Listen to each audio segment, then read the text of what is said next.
On the day I got married, I saw a lot of people that I hadn't seen in a long, long time. I saw some friends from college that I hadn't seen in a couple years, and I saw some old relatives that I hadn't seen in a couple years. But there was one guy who was there that I hadn't seen in a long, long time. And I mean, it seemed a really long time. In fact, I didn't remember this guy's name. I didn't recognize him.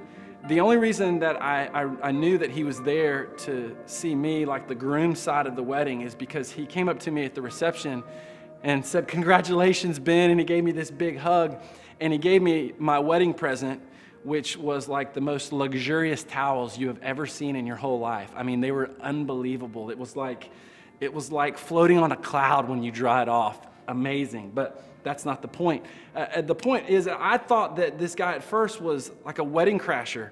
And I was like, how cool is this? I have a wedding crasher at my wedding. Like, it doesn't seem like the wedding you would want to crash. And this guy seems really old for that, but it's cool nonetheless. And then I kind of made the connection, the light bulb went off. And I realized that this guy had been good friends with my parents a long, long time ago, like when I was a kid, like a very, very young kid. And so I just guessed my mom had either called him or sent him an invitation, and that's why he showed up.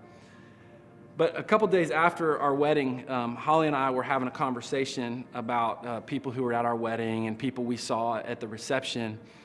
And she asked, "What about that dude who brought us those towels?" And I was like, "Are you talking about like the towels from heaven?" She was like, yeah. And I'm like, unbelievable towels. Anyway, I was like, yeah, that guy was friends with my family like back in the late 70s, early 80s. And she asked, what in the world was he doing there? And I said, I have no idea. And it was so interesting to us to talk about why in the world that guy would have shown up at our wedding. And see, you've probably done this before. Like you've seen somebody at a concert or like a social event, or you saw them at a birthday party and you were thinking in your head, or maybe you said to one of your friends out loud, like, what in the world are they doing here? It doesn't seem like they should be here. Maybe there's a guy at your high school like who graduated like 5 years ago, but he keeps showing up at like high school student only events. Like he comes to like pep rallies and he wants to go on your senior class trip or something, and you're like, dude, this doesn't really make sense. So it happens all the time. We see people and we wonder what in the world they're doing here. And there are a group of you, probably those of you who are core faithful inside outers, who sometimes you look around on a Sunday night and potentially you ask that same thing. You see different people and you wonder, what in the world are they doing here? Why is he here? Why is she here? And the reason why you wonder that is because you hear stories about them.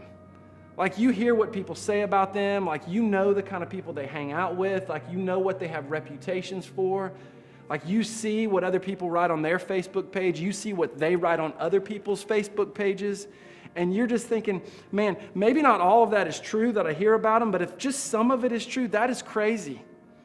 And then it gets even more frustrating sometimes because maybe you see them like raising their hands during the worship songs, or maybe they're in your small group and you hear them in your small group like talk about all the right things. And in your mind, you're just thinking, what happens inside these walls doesn't seem to match up with what happens outside of these walls.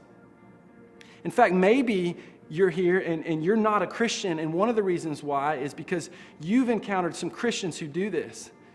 They say you hear them say one thing and you see them do another. Or you hear them stand up against something and then they engage in something else that's just as bad. And you just think, man, Christians are hypocrites. Like, why would I want to be a part of that?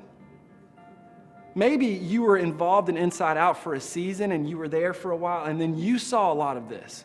And you saw people doing one thing or saying one thing and doing another. And you just thought to yourself, you know what? Those people are fake. That place is fake. Those people, it's not lining up. That place is full of hypocrites.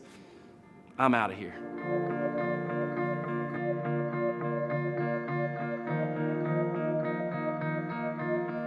I want to talk about a very short verse in the Bible, and then we'll kind of discuss this for a second. In fact, if you're here and you have like a pretty good memory, you could probably remember or memorize this verse by only hearing it a couple of times. It's in the book of Romans, chapter 3, verse 23, and it says this: all have sinned and fallen short of the glory of God. Again, all have sinned and fallen short of the glory of God. In fact, I want you to say that with me. Well, I recognize I'm on video, so you can't say it with me. You'd have to go back in time because I recorded this a couple days before you. Okay, never mind. I just want you to say it out loud. You ready? All have sinned and fallen short of the glory of God. Now, there's a couple things going on in this verse. The first thing is it talks about how we've all sinned, all of us. And I think we'd all agree with that. You'd all say, yeah, I've made some mistakes. I've done some things I shouldn't have done. Maybe even today. Maybe today you said some things that weren't entirely true. Or maybe today you got jealous of a friend and you started talking about them behind their back. Maybe today you lost your temper with your stepmom. And so you're agreeing right now, yeah, we've all sinned. I'm a part of that. But how it typically works for us is we think about this on a comparison scale. You think about your sinning compared to his sinning or her sinning, and you'd say, well, yeah, I've done some of these things, but, I don't sleep around. I didn't sneak out of my house and do something dangerous. I'm not popping pills. So compared to him or her, I'm doing pretty good. It's like guys in a weight room on the bench press. One guy benches 250 and he's around like a couple guys who bench 175. So all of a sudden he's feeling pretty good, and he's rolling up his sleeves and he's making fun of them and calling them girls and like he's grunting like Serena Williams when he benches, yeah, like roid rage kind of deal. And then this guy who benches 250, now he finds himself in a weight room or at a gym, or he's in college with some guys who bench 350. And now all of a sudden he's unrolling his sleeves and they're the one making fun of him, and he's not grunting anymore. He's just doing the bench press, breathing, no more grunting for him. It's just different. It's a comparison game. You can bench more than them. You don't bench as much as them, and that's how it works for us. We can look, there's some people who are worse than us. There are some people who are better than us. And in a world of 6.5 billion people, there's a lot of comparing you can do. There's a lot of good people out there and a lot of bad people that you could compare with. But this verse, it takes all of us, and it puts us into one category. We have all sinned. And then it says, and fall short of the glory of God. Now, that's kind of complicated. I want to think about this for a second. All of us, if you take the good things that we think we've done, the bad things that we know we've done, and you compare it to the glory, just the rightness, the goodness, the perfection, the love, the wisdom of our God, our Lord, our Father, and then you come way back down here and you think about like the good things and the bad things and our goodness, we fall very short. I had a friend tell me this past week, it's like throwing rocks at the sun. That's what it's like to think about us falling short of the glory of God. Yeah, there are some of you out there, like you have like cannons for an arm. Like you could throw it, if you threw a rock in the direction of the sun, like you could really, really heave it up there. Some of you, yeah, not so much. Some of you, you're kind of clumsy. So if you threw it, knowing your luck, it would go up like 5 feet in the air, come back and hit you in the head and knock you unconscious. Like that's kind of how it works for you. There are varying degrees of how far we could throw a rock in the direction of the sun, but the truth is that we all fall very short because the sun is 93 million miles away. And that's us. That's our goodness compared to the glory of God.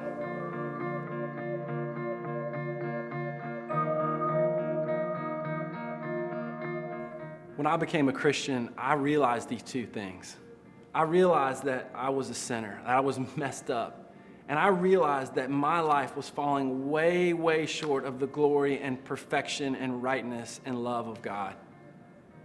And I needed help. I needed a rescuer. I needed a doctor. I needed a friend. I needed someone who could love me no matter what. I needed someone who could save me from myself, who could offer guidance to my life, who could lead me out of the confusion.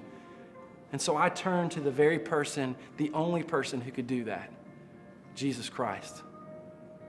And isn't that part of the very definition of Christian? People admitting that they can't save themselves, they can't fix themselves and make themselves right. They need help, that they need hope. And they turn to Christ and they say, instead of leaning on my own life and trusting in myself and my ability to do this, I'm leaning the weight of my life onto Jesus Christ. And what if Christian, by very nature, we could just wear a t-shirt that said, Christian, someone who doesn't have it all figured out. See, maybe you're here and you've always kind of thought, well, when I get my act figured out, when I get it all together, then I'll turn to God. which in truth, it's opposite. Because you don't have your act all together, because you don't have it all figured out, that's all the more reason that you need God. And don't get me wrong, Christians, I believe that our lives would be better if we followed what God said and we pursued Christ and we listened to Him and as He led us in the decisions we made for our lives and we obeyed the Bible and what it said. Our futures would be better. Our relationships would be better. In fact, I believe as a group, as a family of people who are Christians, that this should be one of our main goals. This should be one of the biggest things we pursue in our lives is going after Christ and what He says for us to do and the life that He lived. But do people fall? Yes. Do people get off track? Yes. And there are things that people haven't learned, and there are things that they have learned that they've forgotten. And they go down selfish paths, and they go down rebellious paths. But what if instead of us judging and criticizing those people, what if instead of us complaining that those kind of people are at church, what if we first looked at ourselves and we said, you know what? I don't have it all figured out. And what if instead of us complaining about the problem, we became a part of the solution? And we partnered with Jesus Christ in reaching people who don't have it all together.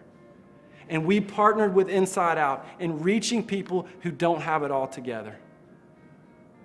You know, what if for you, instead of looking at Inside Out and saying, you know what, I can't believe that person is here because they're so messed up, you looked and you said, hey, I'm celebrating, I'm so excited that that person is here because they're so messed up.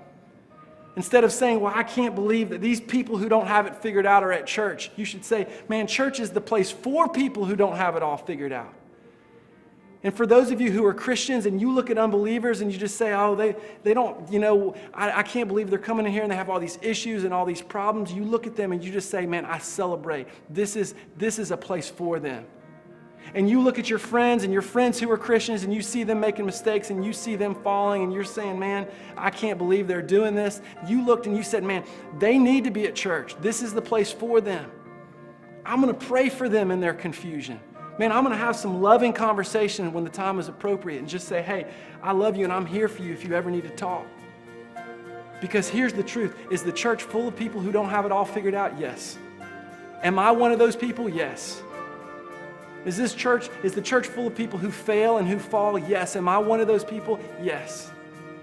But instead of just judging everybody else, instead of criticizing, instead of complaining about the problem, I want to partner with a God who reaches out to people who don't have it all together. And I want to be a part of the solution. I want to be a part of a place that says, you know what? You don't have it all together. You're messed up. You don't have it figured out. This is for you.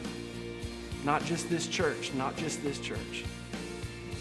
but a God who's perfect and right and just, who wants a relationship with you.